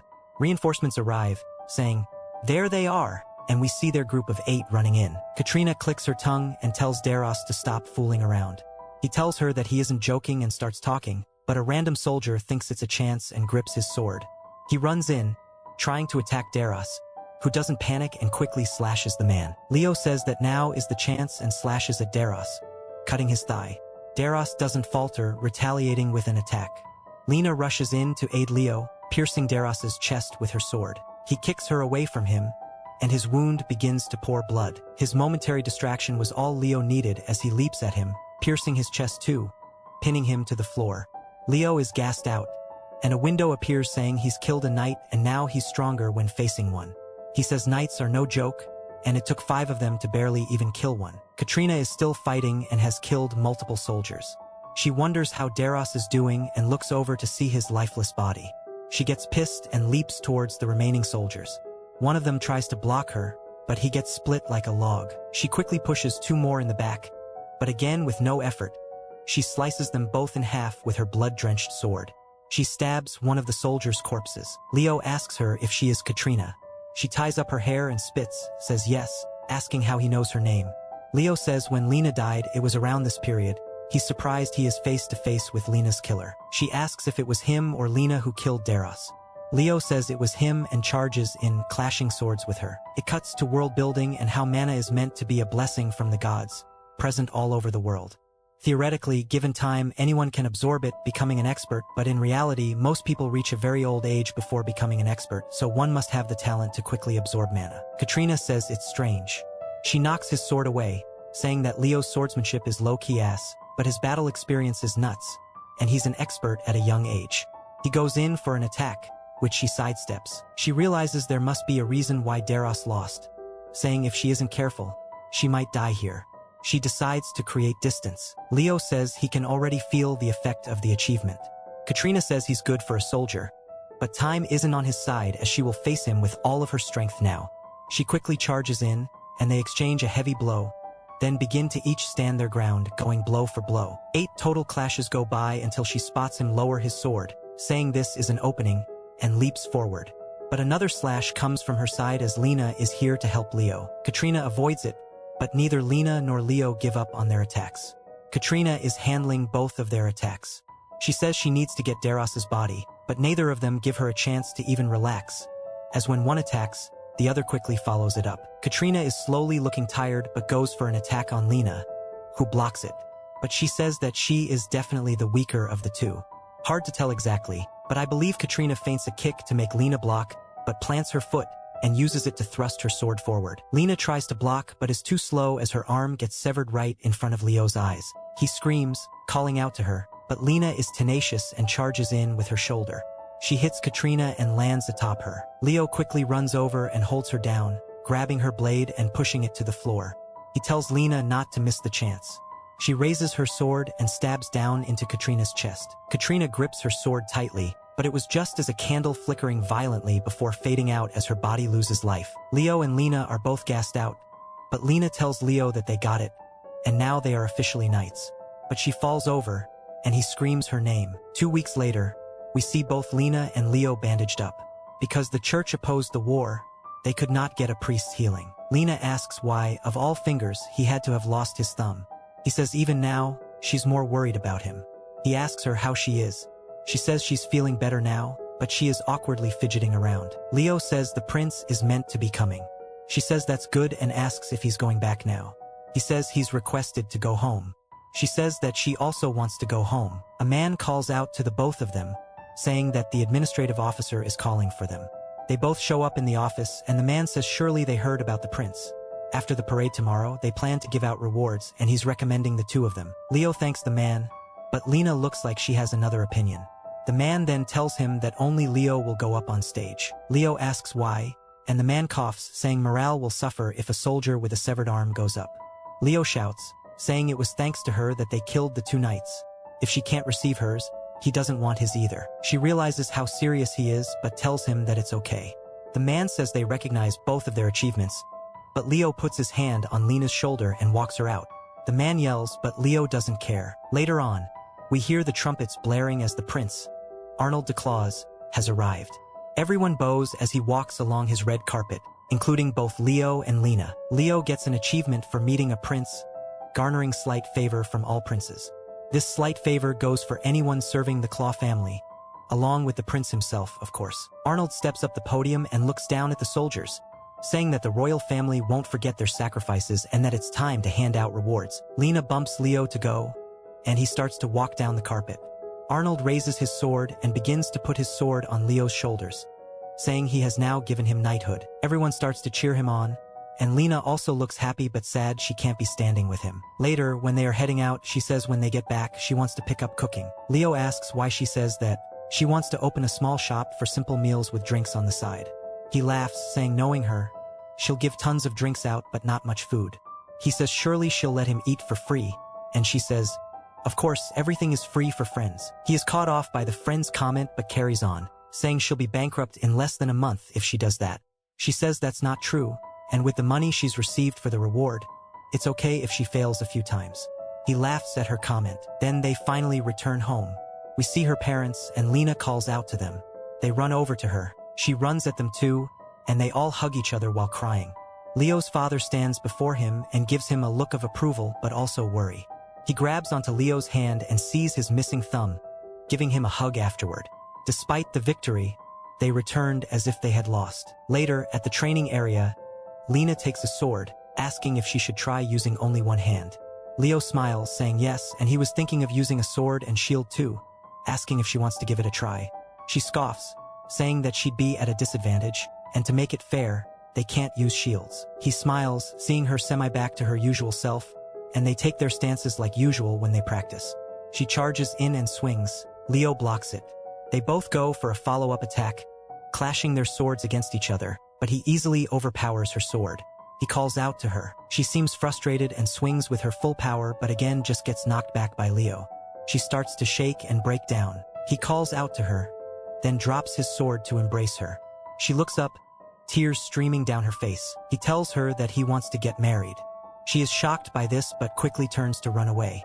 He tells her to please answer, but she doesn't say anything. She grits her teeth, saying she doesn't want to. He asks her why not. Still crying, she turns, saying to look at her. She says that in this state, she doesn't want to get married since she doesn't want his pity. He walks over to comfort her, but she asks what he plans to do with a. He hugs her, saying that none of that matters to him. All he needs is her. She looks up, still teary-eyed, and he tells her he loves her, then kisses her. The window appears, saying he married Lena and thanks him for playing again. The golden light appears as Lena fades out from his embrace. He calls out to her out of frustration. We see her portrait appear. They have a happy family. She became a chef like she wanted. His negative emotions leave after seeing how happy she looks. He's relieved she didn't die in vain and even had 3 children. Leo often went hunting and enjoyed his family life too. Mino says he's just glad he got a happy ending. He made Lena happy and got revenge on Katrina, though he did not clear the scenario. And he's obtained a skill called passing technique. Mino says this should have gone to Lena, not him, and that making Lena a princess is beyond his current capabilities. He thinks about the real world, says he is missing his parents and Kay, but right now he only wants to focus on making Lena happy. He fades out, waking back up in the beggar Leo's body. Lena says that she's hungry and thirsty. He looks down, seeing his initial funds in hand, and tells her it's time for them to go eat. He recalls how she died last time. Lena says there won't be anything to eat after dawn, and she wonders why they didn't get any more water. As they walk to the main street, we see the nasty puddles behind them. While walking down the street, Lena looks at all of the food, then bumps into Leo, who is standing before the chicken guy from last time. He says they need to go before being hurt. Leo shows him money, asking if this is good enough. The man quickly changes his demeanor, asking if they'd like him to pack up their food. Leo says they want to eat here, and the man says it'll be a bit more expensive. Leo shows more money, asking if it's enough. Chicken guy laughs, saying he didn't want to let them in due to their appearances but tells them to come on in. They enter and she asks Leo how he got the money. He says he was saving it for emergencies. She asks if they can buy a house too. He says she hasn't received much education, and he needs to save up a lot while teaching her. This scenario is so much harder than the rest, he mutters. Chicken guy comes back with, of course, some bombas chicken. Both Leo and Lena drool at it, and Leo decides to ignore the goal of the game right now and to focus on survival. There is a reward at the end of each scenario. He names the skills hot so far and says there are also achievements, which of course benefit him greatly. But with this Leo's body, he isn't strong enough. He can't protect Lena like this, so it's time to give up on the goal of clearing it and to aim for happy endings while grinding skills. We see them peeking around a corner, and he says it's not here either. Lena asks him where they are meant to be going. Leo says, "To our house." Lena says they already have a house. He says he meant a real house. He recalls Kasia saying surely she will take them in. We hear someone call out to the two of them, and they ask what they are doing walking around by themselves, and that it's wrong for them to eat by themselves. They should share with the rest of them. Leo asks if that's considered causing harm, saying they left as soon as they came. This dialogue is hella confusing, he thinks. One of them gets angry since they are talking back, but the older man stops him, saying not to get angry. The guy says they are breaking the rules, but Leo is lost, asking, "What rules?" Buck teeth. A voice chirps in, saying that beggars need to act like beggars. The older one tells him that newcomers can make mistakes and not to scare them. Leo says they are leaving anyways, as they only came here looking for someone. He asks where the street that smells of oil and leather is. Buck teeth says that's where Aber is.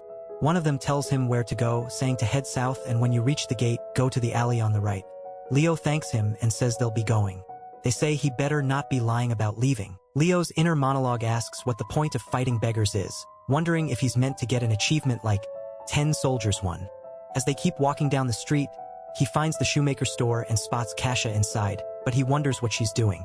She isn't making shoes, nor is she selling any. The store is in a remote location, and it doesn't look like she's ever had a customer. The door opens, and Kasia tells him to come in rather than loitering around the front of the store. They both enter, and she asks them what they'd like to buy. Based on their appearances, they need shoes, though it doesn't look like they'll have any money. She says she's sorry, but she doesn't do handouts. Leo says he doesn't need charity, he just wants to stay for a few days. He says if she wants money, he can pay. Kasia sees him pour some money out. Kasia says she's not sure where he stole it from, but she doesn't need it. She says that she is even less interested in taking care of a child. He asks if they can at least have water to wash Lena's face. Kasia points to where the water and the towel are, saying not to make a mess. Leo says he just needs to show her Lena's face. Lena starts trying to play with the water, but Leo tells her to stop. Kasia is surprised upon seeing Lena's face. Leo says, as she can see, his sister is really pretty, so he asks again if they can stay here. Kasia says she is indeed quite pretty, asking if she can speak. She asks Leo if his plan is to leave her here. He says no and assures Lena that he isn't leaving her here. He says it's dangerous for his sister to wander around without a home while he works. He just needs a place to sleep and shower, so please let them stay here. Kasia asks why she should. Leo puts his hands together and pleads for her to let them stay here. She says it's a help you, help me situation and agrees to his request. She says there's an empty bed here anyways. Leo looks cheery, saying that he's truly thankful to her and won't forget her kindness. She takes some money, saying she will be taking this and sometimes she'll ask for more, so keep it prepared. She shows him where food is stored and that they get water in the mornings. She then tells him where they'll be sleeping. He almost slips out her name and asks if there's something they can help with. She says her name is Kasia, and he calls her Miss Kasia, but it grosses her out, and she says to just call her Kasia. He does just that and thanks her while being cheerful. Then he introduces himself and his sister. Kasia looks over at the door, and Leo wonders what she's looking at. Then he says that she's actually quite strange. Later, Leo walks in with water in a barrel, telling Lena it's time to wash up. She starts to take off her clothes, and he quickly tells her that she can't just do that. She thinks he means she has to fold her clothes, so she does that. He tells her he'll be outside to wash up. He leaves the room and says he needs to teach her quickly. She needs a parent more than a teacher right now, too. Last time he asked about her age, she said she'd be an adult in 2 years, and somehow she and Winterlina are only a year apart. He says the environment really matters. She says she's done washing, and he goes in asking if he can come in, but realizes she's still putting her clothes on. No clue why he didn't wait for her reply, but she was just messing with him. She says it's his turn to wash up. He sighs, saying she can't just take her clothes off in front of him too. She asks why, and he says showing your naked body to others is something to be embarrassed about. She says that Leo isn't just someone random. He says that's true, but she doesn't need to show him now that they have a room. She should only undress and wash when nobody else is around. She says, all right. He tells her it's his turn, asking if she can wait outside for a bit. She runs off semi-angry, and he sighs. After cleaning up, he heads out, going from store to store trying to get a job, but each one just slams the door in his face. He walks back, sighing, saying he was rejected again. He says in the Hunter Leo scenario he got a job at a tool shop, but this Leo has no skills or muscles, though he is good-looking. He decides to stop the negativity, saying he needs to get Lena married into a wealthy family. He says it'll be enough if he just hires a tutor to teach her the basics and lets her looks carry her. But he wonders what the next step is for him. He has 2 of the skills from before, hunting and swordsmanship, but there are no mountains around here, and if he becomes a mercenary, he'd have to leave Lena, and he doesn't want that. He wonders if that's all he has left, but looks determined. He starts walking down the alley while flipping one of his coins, and some thugs call out to him, asking if they can talk for a moment. Leo thinks this is good, he's got a plan. They pull him aside, asking why he's so bold in the streets at night, even while being unarmed, and asks what the sound of coins jingling from him since earlier is. He goes to mess with his hair, saying he's sure he has money, but Leo ducks down and elbows the man in the stomach. He falls to the floor in pain, and the other 2 are caught off guard.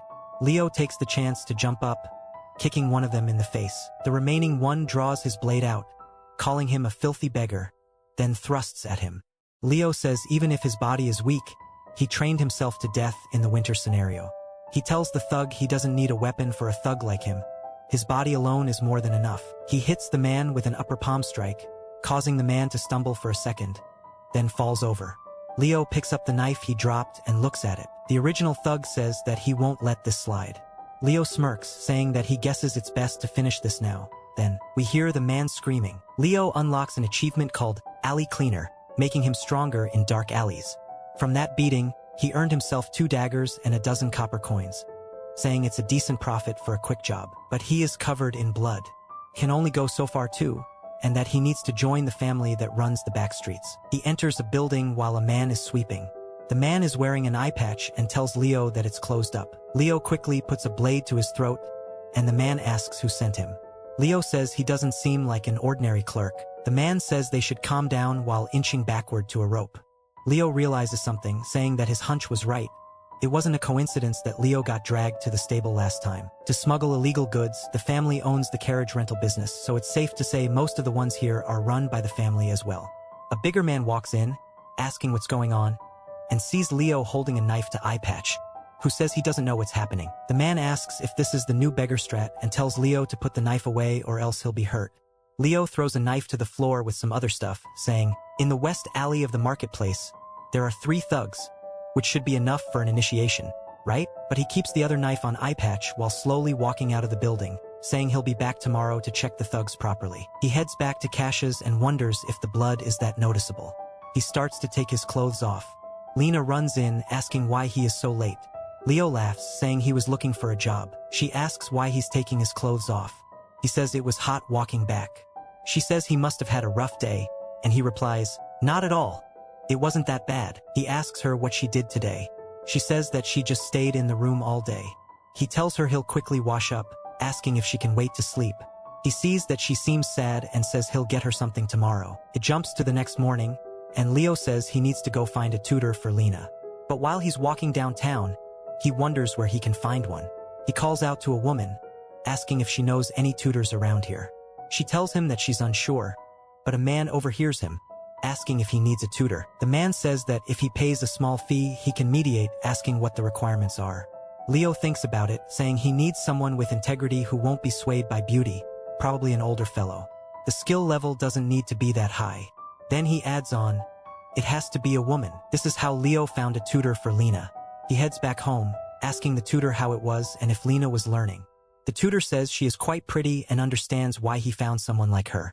She says she won't speak of the young lady to anyone, and that she'll come by twice a week for lessons. "I'll see you in 2 days, she says as she leaves. Kasha says, "That is a good brother." He doesn't reply and instead says he'll be heading out again. She asks him if he found a job, and he looks at Lena with her books and says, "Maybe." That night, he meets back up with Eye Patch, who says to follow him inside. He tells his boss he brought the guy from yesterday. We see the man look up after writing. The boss says he's heard about him but notes that he is quite petite. He walks up to Leo and looks down at him, saying, "It's nice to meet you. If you can handle 3 people with such a small body, it must mean you're quite skilled." Leo says his skill isn't anything crazy, but the boss man laughs, saying, "We'll see." He tells him to follow him first as he needs to see his skills. He asks if his main weapon is a dagger. Leo tells him it's a two-handed sword. The boss man sizes him up, saying he must be from a knight family. He opens a door, calling out to his men, saying he knew they'd be in here. They quickly stand up and apologize. He tells them he isn't here to scold them and asks for someone to bring 2 wooden swords. One should be a two-handed sword. The big man from yesterday, named Dale, asks to spar with him. He throws a sword at Leo's feet and laughs, asking him to show him what he's got. Leo doesn't have any hesitation in his eyes. He picks it up and gets into his formation in front of Dale.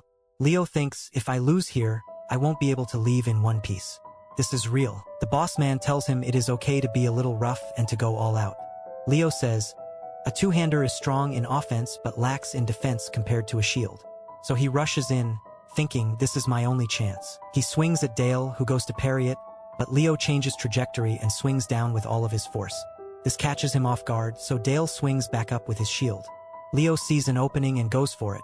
He lands an attack on Dale's knee, causing him to crumble down. Leo puts the wooden sword to his neck, and Dale reluctantly admits his defeat. The boss man claps, saying, "Congratulations, you're now a part of the Corolla family." The next day, we see Lena saying that Leo didn't return last night, wondering what kind of work he is doing.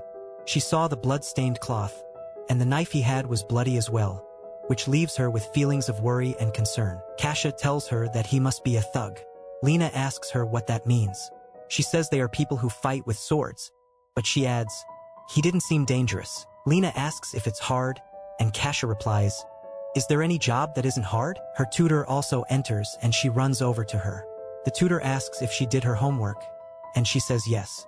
But the tutor notices she looks sad, asking what's wrong. She twiddles her fingers, asking her to explain what a thug is.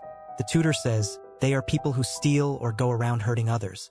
They're bad people. Lena starts to feel conflicting emotions and says, "My brother is doing something like that?" She pulls on her dress, saying she really wants to help him. At the Corolla family's lodging, we see them all talking, and Leo mentions that the Prince of the Aston Kingdom is meant to be coming soon. A man says he heard it from a friend who works as a liaison in the north. It's no wonder the guards are patrolling the Northgate Road every day.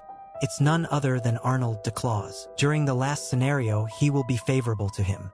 He says that this is a huge event since the heir to a kingdom is visiting a different kingdom. Leo asks why he is even coming, and the man says, probably to marry their Princess Chloe. I've heard she is very beautiful. Leo says, that's interesting, and wonders about the war event in the winter scenario. He explains how, chronologically, the order of scenarios goes: siblings as the first, then the Hunter-Leo scenario, and then the winter one. After that, there should be a war next spring. He wonders, if I live long enough, will I witness the war in this scenario too? And if the scenarios aren't independent, then there would be both Alina and Leo in AL Castle and Demos Village. He looks out, thinking, I need to confirm if a war will break out first. We see a parade of people with kings marching while carrying flags, while Arnold rides into the castle. They all say he looks like royalty, but Leo mutters, it's the same guy I met before. One of the women shouts, asking for his hand. The prince glares over and looks at Leo. Leo wonders if the favorability will work, but Arnold quickly turns away. Leo says, I guess not. Imagine if I had my sister there. Maybe I'd get his attention. A week later, we see a man on a carriage having his throat slit as Leo asks, how dare you steal from the Corolla family? They ask if he's alone, saying it's just a small kid, but Leo is way faster than they anticipated, quickly dashing between all four of the remaining people and slicing all of their throats. They tell Leo he did great and they'll pay for his drink today. He says that he is just doing his job. One of them asks the rest if they've forgotten what the boss said about keeping a low profile since the atmosphere is tense. The other one asks why it matters since the prince already left. Leo is surprised by the fact he dipped already. One of them says, who knew that Chloe would be such a loose woman? Saying that it is total chaos. Apparently, she was meeting with Count Herman's son secretly. Another tells us that Count Herman is a sword master and how the king might also be troubled. His daughter, who seemed pristine, was caught playing around. Leo wonders if they are talking about Gilbert Foray. Count Herman Foray is a renowned swordmaster and a great politician of the Veda Kingdom, but his son, Gilbert Foray, is an infamous womanizer. He wonders what happened, and they say that Chloe openly kissed Gilbert in front of Arnold. Nobles play a different game. Leo smokes a cigar, saying this is more serious than he thought. Since the prince fled after such a humiliation, The Aston Kingdom won't take this lying down. Good thing I didn't volunteer as a soldier. He wonders if this is the cause of the war in the future. The curtain of war has indeed been raised, which is even involving the back alley gangs. Some of the men talk about how it's hard to get weapons these days. Leo overhears this, then nods to Bossman, who tells his men it's time to go. He and the rest charge, and they say they are being attacked.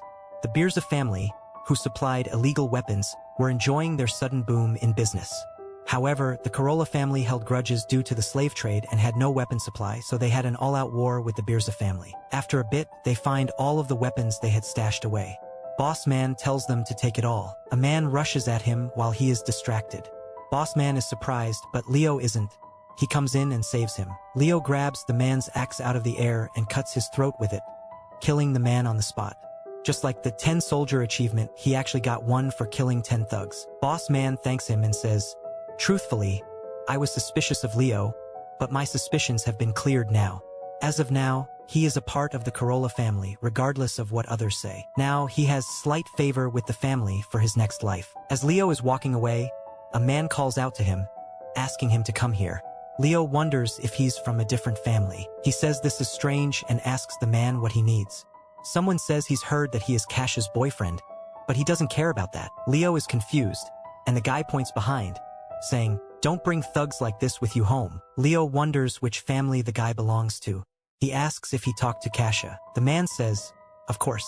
Another family is walking around our territory with a knife, so I looked into his relationship." Leo apologizes, saying he'll be more careful in the future. The man says that Kasha is a pitiful girl and to be good to her. Seeing her studying with a tutor must mean she is dedicated, right? He tells Leo he can go back now, and he does so, heading back to Kasha's house. He says people are calling him her boyfriend. She says, "It was overt, wasn't it?" saying she didn't have an excuse. She puts her hand under his chin, saying she kind of likes him too. He's gained favor with her now too due to an achievement. Leo panics, wondering why this achievement randomly popped up. Lena walks out of her room. He quickly runs over, asking how she's been. He starts to talk to her, saying he's brought her some snacks. Kasha watches this, but I'm not sure what emotion she is feeling. He asks if anything happened while he was away and if she's studying well. She sees the tattoos on his hand with all the scars, and he tells her he'll be busy for a while. So even if he can't come often, she has to study hard. She asks what's up with all of the scars on his body. He pats her head, saying it's just from work. She asks if he can't just stop what he is doing now. He asks her what she means, since he is making more money than ever. He tells her he'll quit when things get better, and it'll be really soon. He tells her not to worry and to just focus on studying, as he'll be back later. But she just feels like a burden and wants to help. That night, while Kasha is working, Lena calls out to her, asking if she's about to leave for work. She says that it's just some errands. Lena asks if there's anything she can do to help. Kasha asks why, and Lena says Leo is having a hard time because of her. Kasha asks if he asked for her help. She says she wants to help any way she can. Kasha says, "Even if you earn money, what would change?" making Lena really think about it. Kasha says to just do as she was told. That is how she can help Leo. "What kind of work could you even do?" Lena says that she's right.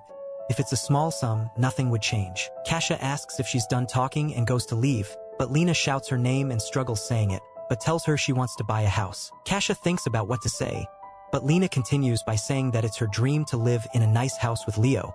"I want to be of use." Kasha says it's less about what Leo wants and more about what she desires. Lena, of course, is a bit slow, so she doesn't really understand what she means, saying that Leo would be happy if she got one. Kasha says it didn't come out like she meant. It's just that she's also helped someone before for her own good, but it didn't end well. Lena calls her big sis and seems concerned, but Kasha brushes it off, saying that she can introduce her to something she can do. Kasha starts digging through a trunk, asking if she wants to go today.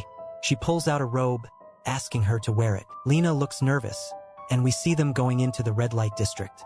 "Please no, not like this." They walk down an alley, and Lena wonders where she is. Some drunk men ask if they'll play with them, saying they'll pay well. We see them get to a brothel, and the man at the door asks who the little kid is. Kasha says that she brought her here, so open the door. The guy asks, "How can I know when she's so covered up?" The door opens for them, and inside we see there are quite a few customers in the brothel. Lena looks flustered, and Kasha tells someone that she's brought her. They go further back to an old man, and he seems happy to see Kasha, calling her formally. He says she is early today. Kasha says that she told him to just call her by her name.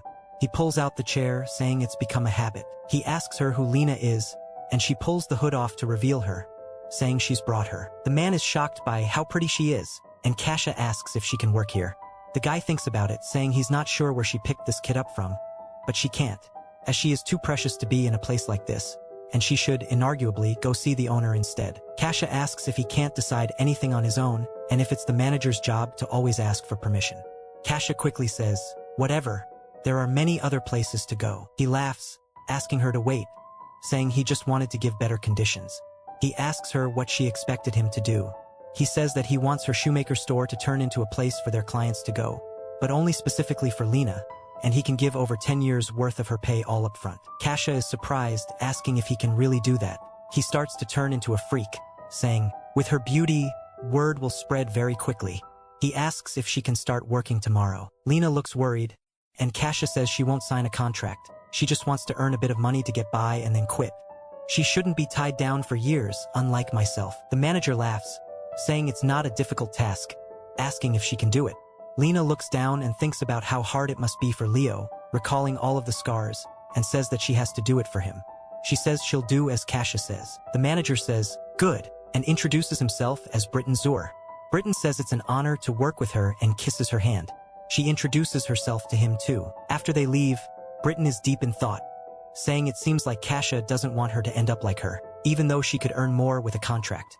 He smirks, saying, at least it won't result in a loss, so the owner will be pleased. An entire month later, the war between the two families ended. The two of them came to an agreement. The Birza family withdrew from the slave business, and the Corolla family agreed to avoid the weapons trade. Leo became the assault captain of the Corolla family. He decides to ask his family to protect Lena, thinking, then, when they find a husband for Lena, he won't have to worry. He returns home to see Kasha. Leo thinks, she's odd, but she is a good woman. If things keep at this rate, this Leo might end up with her. Lena tells Leo, come here.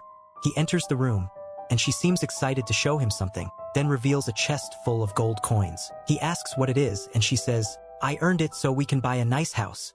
He is surprised as he gets an achievement about him being a manager, as the income his employee brought will be increased now. He drops the chest in a shaky voice, asking her, what have you done? He starts to interrogate her, demanding to know what she's done behind his back, since she's so innocent. She is confused, saying that she just made them some money.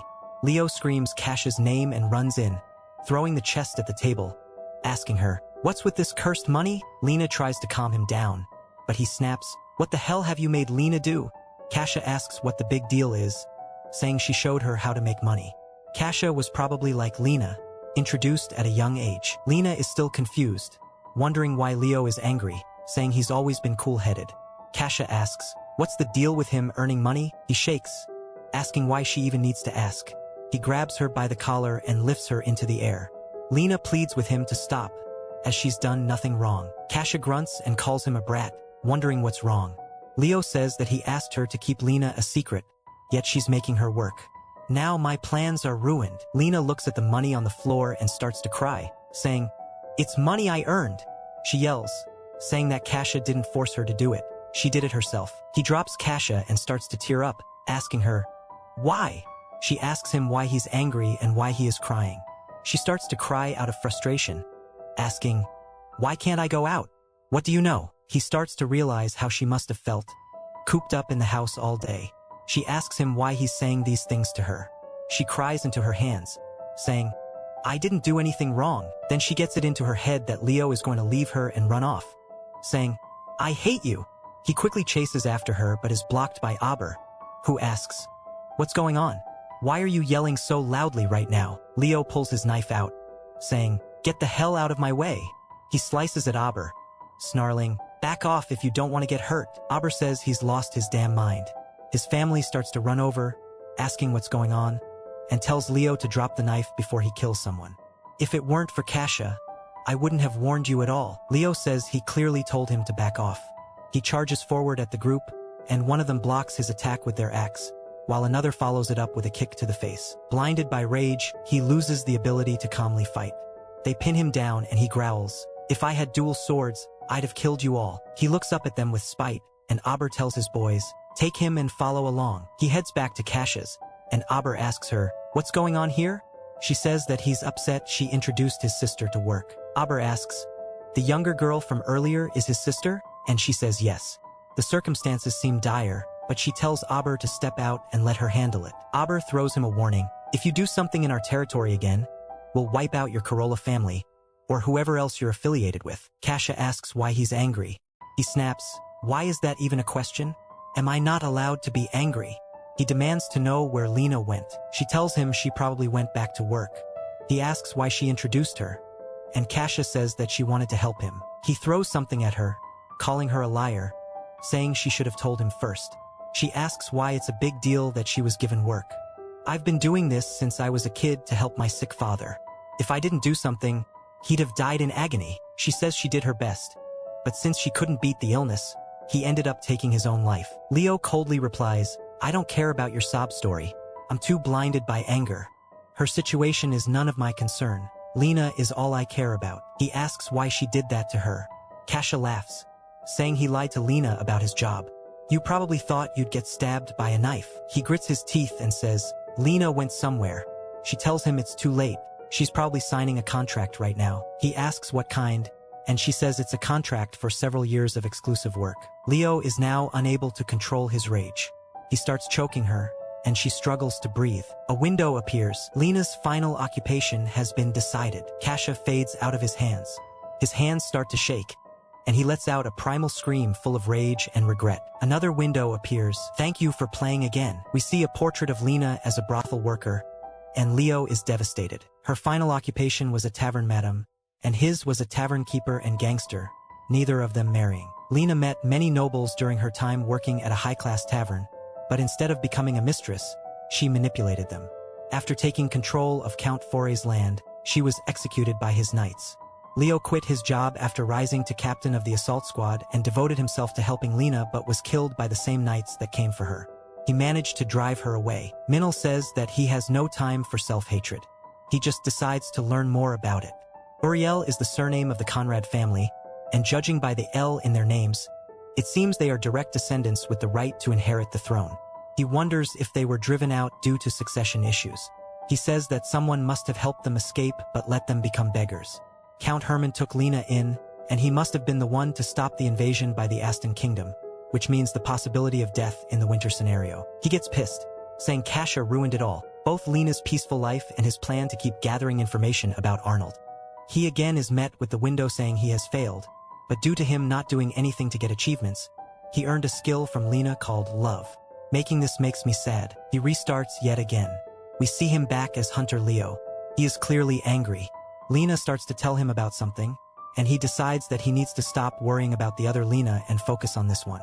She smiles warmly at him, and he returns with one as well. It's his third time now as Hunter Leo. At first, he was happy since he didn't think he could repeat like this.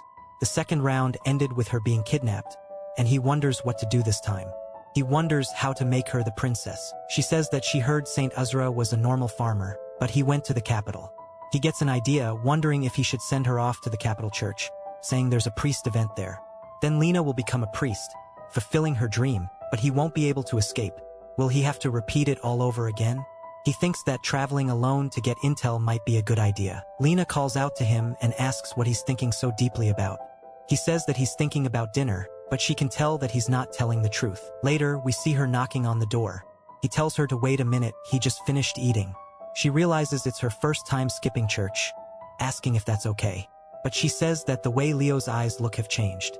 She wonders if he's noticed she's given up on being a priest and if he'll be happy about her decision or would try to get her to go back and be a priest. She flashbacks to when she was younger, talking about becoming a priest to help those who are suffering and how she was so focused on her dream she didn't think about how Leo was feeling, since priests are unable to be married. Leo opens the door for Lena. He asks her what she's planning to do today. She looks at him and says that he seems suspicious today, asking if he's planning to play a trick on her. He says that isn't it and he's just happy to see her. She says she won't let him do anything strange. He asks her what's going on today. She says that she'd like to go pick some wild mushrooms. He smiles, saying it's the same as usual. He tells her okay and to give him a minute. He quickly runs back out, saying that he's ready. She's surprised he's ready so fast, and he says there isn't much to prepare. She isn't buying it, saying he's definitely hiding something. He tries to tell her no, but she says he definitely is, then asks him to hand his bag over. He says she's too sharp. She looks into it, and even though there is nothing, she is still doubtful. He says that she is smarter and more perceptive than the other Linus, so he'll have to be more careful going forward. A bit later, we see her talking to him, saying she is thinking about giving up. She can't afford to go to the capital church and she doesn't really want to leave her family, and that she would love to keep living in the forest with him. He starts to blush, saying he's heard it before, but it makes his heart flutter.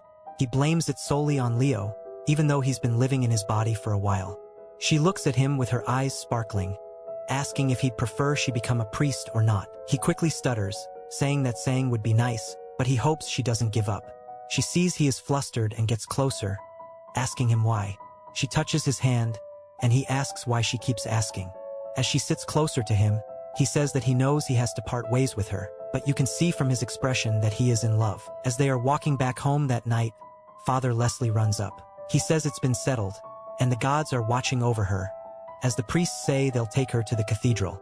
She quickly pulls her hand away from Leo and asks what's going on. Leo closes his eyes and sighs, saying it's time. The priests tell her that they are on their way to the cathedral, asking Lena if she'd like to join them. She looks low-key excited but looks to see what expression Leo is making, but sees that he's just staring at her. Then she quickly averts his gaze. I'm guessing she doesn't want to leave him. Leo then asks them if he can go with them too. He says he lacks in theological studies but will study hard, and he will become a servant of the church. Lena starts to tear up, since Leo's family treats hunting as sacred, as his family have always been hunters. The priest notices she cares for him. She smiles, saying that it should be fine, but the older man sternly says that will not be possible. We learn the man is named Sir Karen, and the woman asks why he can't join. Karen says that Leo believes in a false god. He says he served in the South for 30 years and recognizes the tattoo on Leo's arm. Leo says that he thought it was just an ordinary tattoo, seeing as how his father has it too. He thought it was a simple hunter's tradition. Karen says he doesn't know how a false god believer ended up in a village with a church, but raising someone like him is against their doctrine. Leo recalls his father praying to Barbados, saying that he can't deny his father worshipping a different god. The woman sighs, saying they can't go against the church's doctrine. Lena tells them that she won't be going then.